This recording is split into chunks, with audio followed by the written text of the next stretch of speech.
हमने अपने सनातनी धर्म ग्रंथों में वर्णित कई शक्तिशाली अस्त्र शस्त्रों पर कई वीडियोस बनाए जो आप सबको पसंद भी आए थे। हमारे कई व्यूअर्स ने हमसे हमारे इतिहास में धारण किए गए अभेद्य कवचों पर वीडियो बनाने की रिक्वेस्ट की। आज हम उन्हीं शक्तिशाली कवचों के बारे में आपको इस वीडियो में बताएंगे। ओम गणपति चैनल सनातन धर्म से संबंधित रोचक और ज्ञानवर्धक वृतांत सीधे हमारे धर्म ग्रंथों से आप तक लाता है। आप सबका स्वागत है। हमें प्रोत्साहित करने के लिए सब्सक्राइब, लाइक और शेयर अवश्य कीजिए। हमारा इंस्टाग्राम अकाउंट ओम गणपति है, चाहे तो फॉलो कर सकते हैं। अब चलते हैं वीडियो की ओर। दुर्योधन का कवच। महाभारत द्रोण पर्व के अनुसार एक समय जब अर्जुन जयद्रथ का पीछा कर रहे थे, तब दुर्योधन उनके सामने आ गया और उनमें युद्ध आरंभ हो गया। अर्जुन के चलाए हुए बाण कोई काम नहीं कर रहे थे और युद्ध स्थल में दुर्योधन के रथ के पास ही निष्फल होकर गिर रहे थे। तब श्री कृष्ण ने अर्जुन से पूछा, शत्रुओं को विदीर्ण कर देने वाले तुम्हारे ये बाण आज कुछ काम क्यों नहीं कर रहे?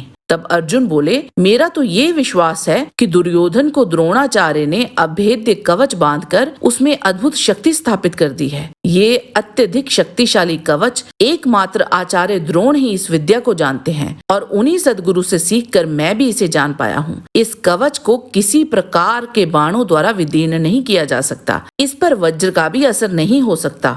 उस कवच की काट के लिए अर्जुन ने कठोर आवरण का भेदन करने वाले मानवास्त्र से अपने बाणों को अभिमंत्रित करके दुर्योधन की ओर छोड़ा था, परंतु उन बाणों को अश्वत्थामा ने सर्वास्त्र घातक अस्त्र के द्वारा काट डाला था। अर्जुन ने फिर भी दुर्योधन को घायल कर वहां से पीछे हटने को मजबूर कर दिया था। अर्जुन का कवच। महाभारत द्रोण पर्व के अनुसार अर्जुन श्री कृष्ण को बताते हैं कि उनके पास भी एक दिव्य कवच है जो ब्रह्मा जी का कवच है, जो उन्होंने अंगिरा को दिया था। उनसे बृहस्पति जी ने प्राप्त किया और बृहस्पति जी से वे इंद्र को मिला और इंद्रदेव ने अर्जुन को दिया। इस वृतांत से हमें ये पता चलता है कि अर्जुन के पास ब्रह्मा जी का दिव्य कवच था।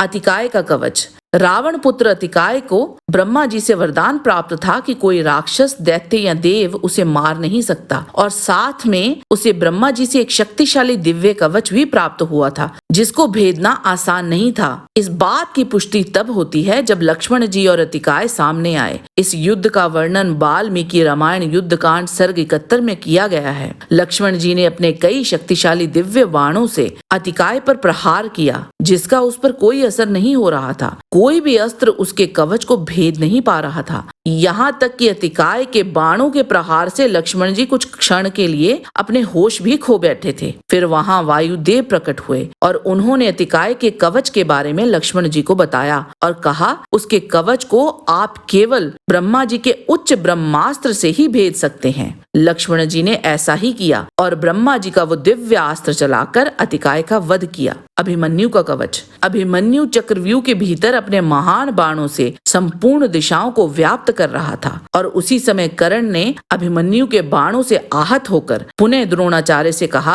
आचार्य, मैं अभिमन्यु के बाणों से पीड़ित होता हुआ भी केवल इसलिए यहाँ खड़ा हूँ कि युद्ध के मैदान में डटे रहना ही क्षत्रिय का धर्म है। अभिमन्यु की ये घोर बाण आज मेरे वक्ष स्थल को विदीर्ण किए देते हैं। ये सुनकर द्रोणाचार्य कर्ण से बोले, अभिमन्यु का कवच अभेद्य है। ये तरुण वीर शीघ्रता पूर्वक पराक्रम प्रकट करने वाला है। मैंने इसके पिता को कवच धारण करने की विधि बताई है। यह वीर कुमार निश्चय ही वह सारी विधि जानता है, परंतु मनोयोग पूर्वक चलाए हुए बाणों से इसके धनुष और प्रत्यंचा को काटा जा सकता है। साथ ही इसके घोड़ों की वागडोर को, घोड़ों को तथा दोनों पार्श्व रक्षकों को भी नष्ट किया जा सकता है। राधा पुत्र, यदि कर सको तो यही करो। अभिमन्यु को युद्ध से विमुख करके इसके ऊपर प्रहार करो। धनुष लिए रहने पर तो इसे संपूर्ण देवता और असुर भी जीत नहीं सकते। कर्ण के कवच कुंडल। जब कुंती ने उत्सुकतावश महर्षि दुर्वासा के दिए मंत्र का उपयोग कर सूर्यदेव का आह्वान कर दिया तो सूर्यदेव वहां प्रकट हो गए। बहुत सी याचनाएं करने के उपरांत भी सूर्यदेव वहां से जाने को तैयार न थे।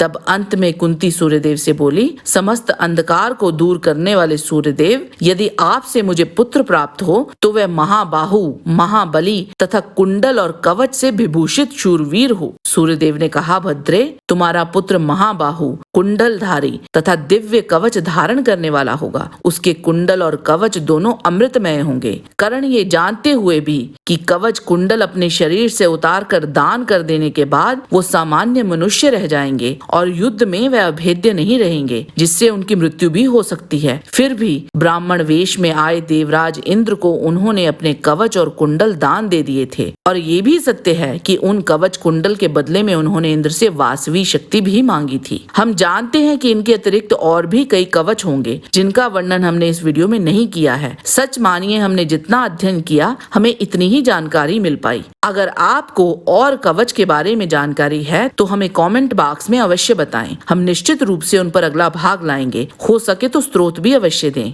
धन्यवाद। हमारा आज का वीडियो आपको कैसा लगा हमें एक लाइक देके और कमेंट करके अवश्य बताइएगा। हमें समय देने के लिए आपका बहुत बहुत धन्यवाद। अगर आज का वीडियो पसंद आया है तो शेयर करने की कृपा कीजिए। अगली मुलाकात तक परमात्मा का सानिध्य आप और आपके परिवार पर बना रहे, इसी कामना के साथ नमस्कार।